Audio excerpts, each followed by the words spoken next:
Rajkot civil હોસ્પિટલમાં smoke machine બંધ હાલતમાં જોવા મળ્યું છે, જેમાં સ્મોક ડિટેક્ટર મશીનો બંધ હાલતમાં જોવા મળ્યા છે। ફાયર વિભાગે વિઝિટ કરતાની સાથે જ તપાસ કરી હતી।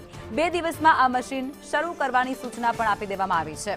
સિવિલ તંત્રએ આગના ઘટનાઓને લઈ અને એલર્ટ બની ચૂક્યું છે અને તપાસ પણ તેમના દ્વારા હાથ ધરાઈ છે।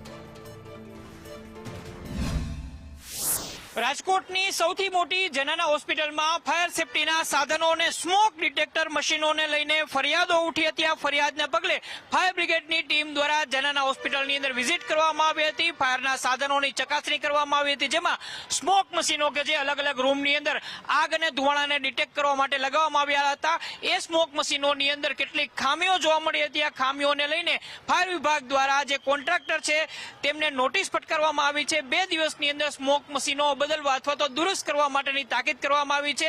ઉલ્લેખનીય છે કે દેશના અલગ અલગ વિસ્તારોમાં સિવિલ હોસ્પિટલ હોય કે પછી ખાનગી હોસ્પિટલ હોય, ત્યાં આગની ઘટનાઓને લઈને દર્દીઓના અને ડોક્ટરોની ઉપર આગના કારણે મોત થવાની ઘટનાઓ સામે આવી હતી। આ જ બાબતને લઈને સિવિલ હોસ્પિટલનું તંત્ર અને જનાનું તંત્ર એલર્ટ બન્યું હતું।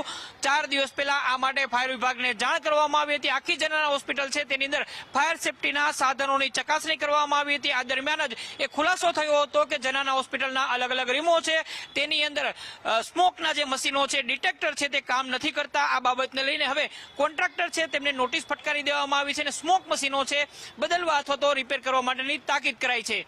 કેમેરામેન વિપુલ બોરીચા સાથે મયુર સોની, સંદેશ ન્યૂઝ, રાજકોટ।